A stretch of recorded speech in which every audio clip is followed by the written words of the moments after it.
What a joy it is to be here this morning. Tillman just said to me, we're actually worshiping now. Love it. Thank you, choir.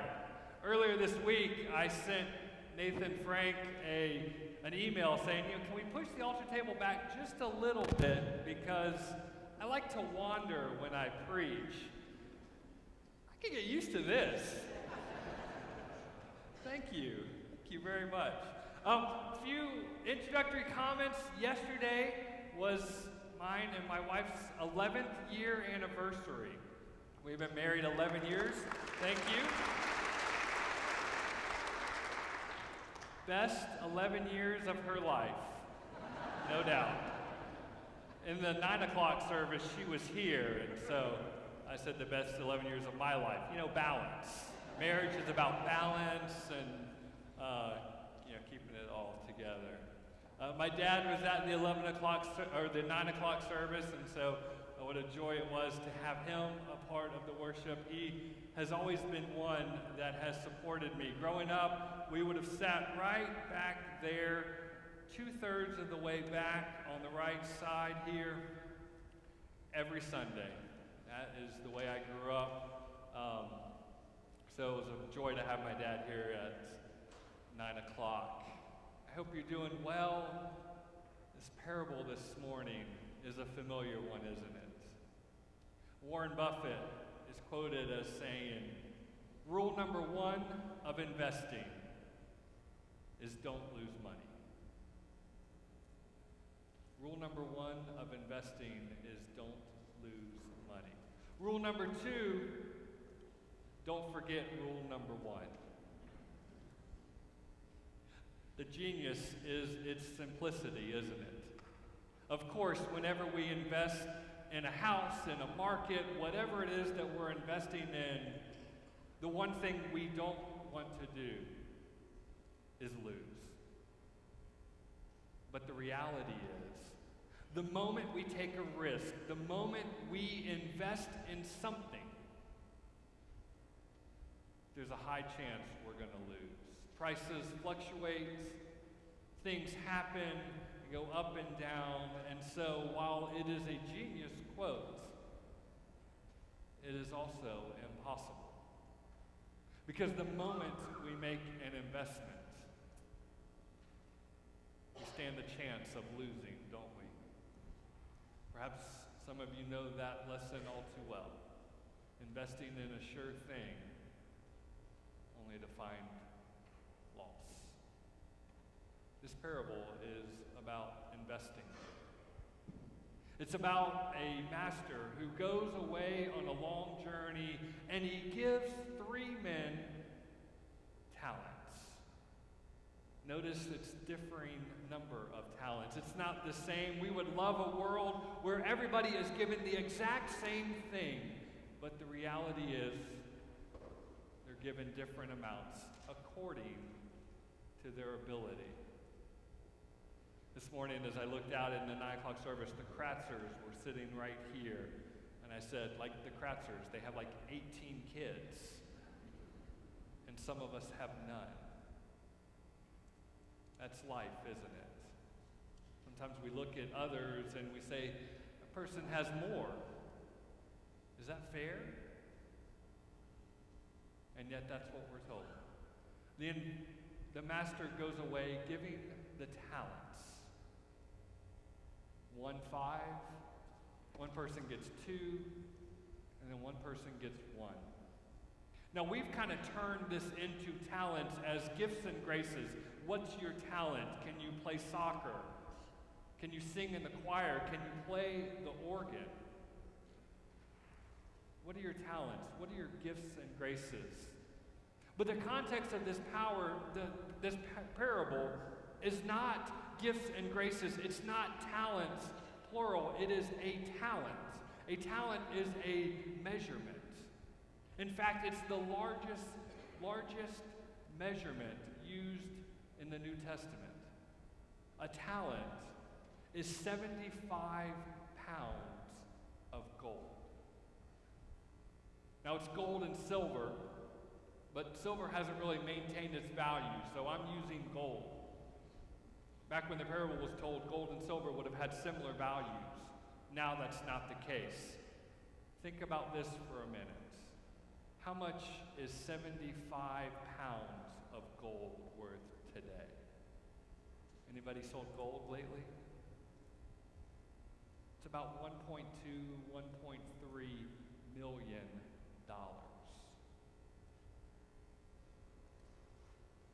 $1.2 million. It can also be used as a way of measuring someone's wages. A talent is 15 to 20 years of a day laborer's salary. If we use the minimum wage today, that's somewhere in the neighborhood of about $250,000 to $300,000. We're talking about a large sum of money. Instantly, that question that we kind of play around with, what would you do if you won the lottery? What would you do if you had $1 million? Becomes real for three people. What will they do with this treasure? The first two we read, they go immediately. They go at once. The talent isn't even warm in their hand. It's not even warm in their pocket. And they instantly go and work.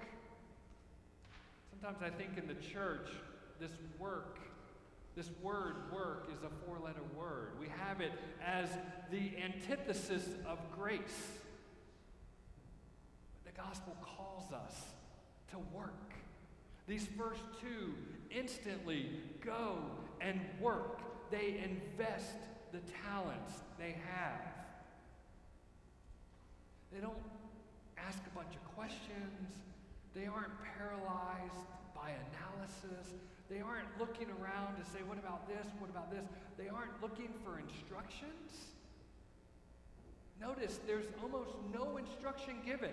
They're just given these talents, and then the master goes. I think about that day that Sarah and I left the hospital with our firstborn. The nurse puts Sarah and Caleb in a wheelchair, takes us to the front door, and waves. Under her breath, saying, no doubt, good luck. Hope everything goes okay. No instructions, no guidance, just here's your talent. But notice what the third one does. The third one goes and digs a hole and buries it. He's lazy. He refuses to work. He waits and waits and waits. Think about our world today, and procrastination is the great paralyzer of our culture. Some of us have a theology of why do today what we can do tomorrow.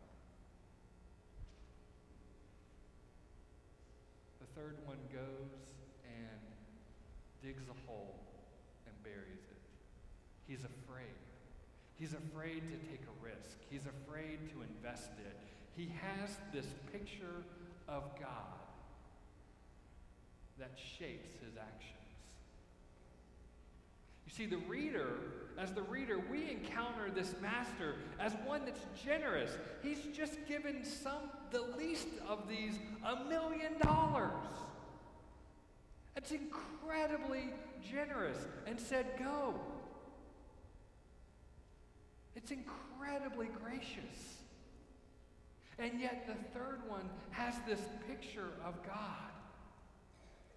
Picture of the master being harsh, reaping where he doesn't sow, gathering where he hasn't scattered. He's calling this master a thief, a crook, harsh, judgmental, condemning. And here's where the parable gets really interesting. We ended the reading this morning with a question, because the question is open-ended. Notice that the master does not deny this picture of himself. Instead, he asks a question. I'm harsh. Am I? Really? I scatter where I didn't sow? I gather where I didn't scatter? I reap where I didn't sow? Really? That's your picture of me? And it's a question that we're faced with. What is our picture of the master? What is our view of the one who goes on a journey? Is he this gracious, giving, forgiving, loving master? Or is he harsh, judgmental, ready to pounce, ready to condemn when we step out of line? Which picture of the master is it?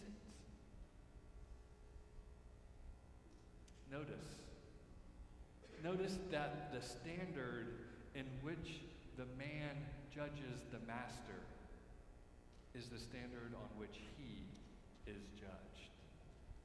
If I'm so harsh, then why didn't you at least put it in a bank and invest it? If I'm so harsh, why didn't you do something, anything? But since you didn't, that which you have will be taken from you.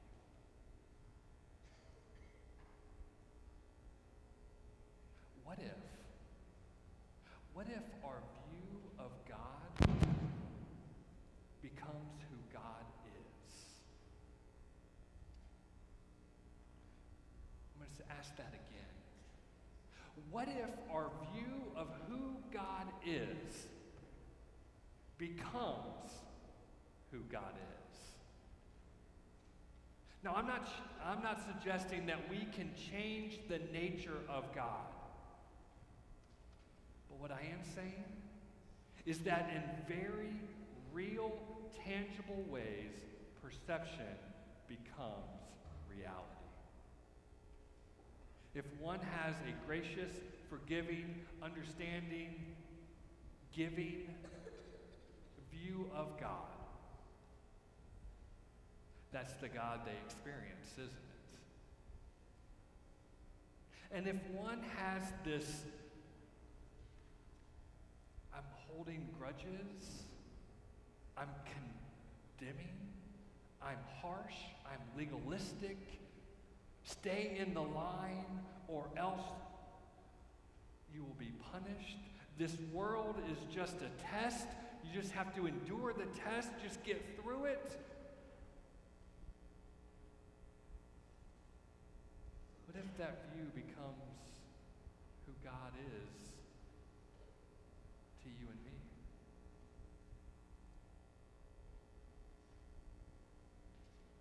The parable seems to suggest that in very real and tangible ways,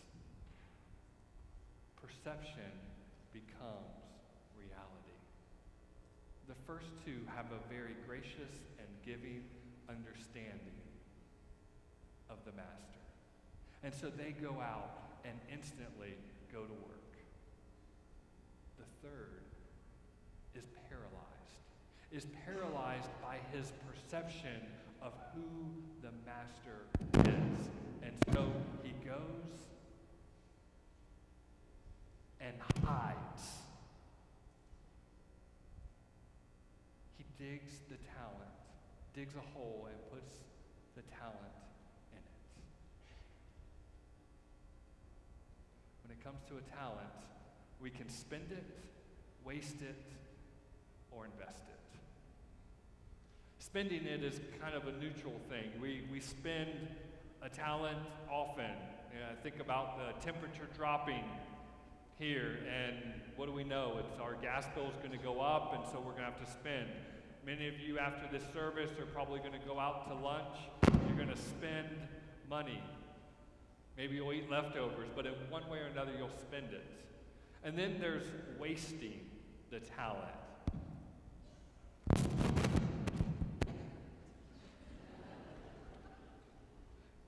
I'm in awe at how easily I can waste a talent. I'm reminded, Sarah and I have been married for 11 years, and about 7 or 8 years ago, she said, you know what, I kind of want to learn how to scuba dive. And I thought, man, that's really cool. I went to school in Pensacola, so I've gone scuba diving a lot, sometimes 10 to 12 times in a year. I had my own stuff. It's great. The whole ocean is unbelievable. This will be great. We should go get certified. Let's do this. And so she does, and she takes all the courses, and then what happens after you take the course? You know, you're in the store. It's like Disney World. They put you out into the store, right? And now they're like, why don't you just buy your stuff? And so, sure enough, we're drinking the Kool-Aid, and so we're like, man, if we rent this stuff over time, if we go just a few times, we'll have it paid for. And so we buy the regulator and all the hoses and the BCD, the buoyancy control device. We buy the wetsuits and the mask fins and snorkels. We have it completely decked out so that we can go diving whenever we want. We've been once. And that one time, as God is my witness, we almost drifted off to sea, past our boat, and had to be rescued by another boat. It's very easy to waste, isn't it? And then we can invest. You know, one of the questions I've gotten the last few months is, Brian, you're the pastor of Serve, so what do you think about $2.5 million being raised, even though it is the king of all instruments, the organ? What do you think about the $2.5 million being raised for the organ? And then the question is this: don't you think we should be spending $2.5 million on feeding the poor? My response is this: of course. Of course we should be spending $2.5 million on feeding the poor. Of course we should be spending $2.5 million on clothing the naked, giving water to the thirsty, welcoming the stranger. That's the rest of Matthew 25, of visiting those in prison, of how we treat the least of these is the way we treat Christ. Of course we should be spending the $2.5 million on those things. Of course we should. I wouldn't be the pastor of Serve if my heart wasn't there. But it's a false question. And here's why it's a false question. Because it implies that it's an either-or investment. It implies that we're either going to invest $2.5 million in feeding the poor or installing an organ. It isn't either or, it's a both and. Perhaps another question is this: do you believe in the resurrection of the dead? Do you believe that hope can follow despair? Do you believe that something can rise out of the ashes, out of tragedy? Do you believe that life always follows death? How much would you be willing to invest in a symbol of that hope? An instrument that speaks to that life. I am the pastor of Serve, so anyone wanting to donate $1 million to a feeding center, we'll name it whatever you want. This parable is about investing. It's about investing whatever talent we've been given. Now, there's sometimes that we invest, and it's investing in perishable things. Sometimes when I have more, it means that others have less. There's a scarcity of resources in this world. Sometimes, in order for me to have a stockpile of something, an abundance of something, it means that others do not. honestly, one of my stumbling blocks of this parable is I want to create a fourth person. What if? What if someone would have been given these talents and gone and instantly gone to work and failed and lost everything? What would the master's response have been?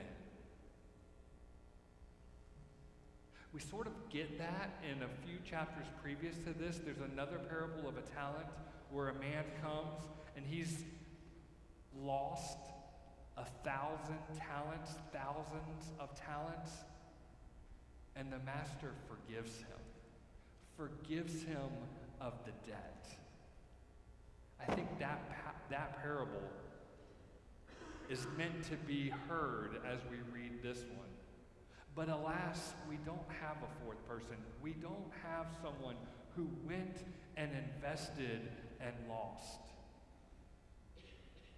And the reason why, I think, is because when you invest in the kingdom of God, you can't lose. When you invest in the kingdom of God, it is a win-win.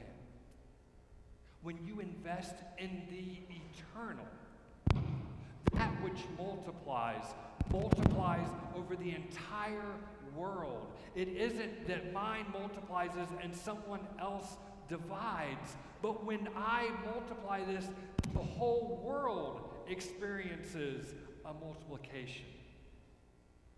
Guess what happens when you leave this place and you're kind to a waitress? Or you go and love a stranger? There's more love in this world. There's more kindness in this world. There's a way in which we invest in the eternal that everything multiplies. This parable is a calling to invest. Invest in the kingdom of God. Invest in those things that are not perishable. I hope you'll share the joy this Christmas. That's the tagline for Adopt a Family. Because when we share the joy, there's more joy on this earth. Peace, patience, kindness, goodness, gentleness, faithfulness, self-control. When we invest in these, it's an eternal investment. Could it be? Could it be that the Master has an unquenchable desire to give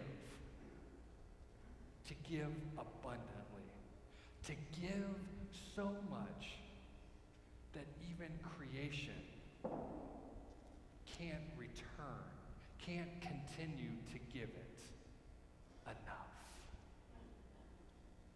Could it be? Could it be that investing in the kingdom of God is what we're called to do? What would it look like?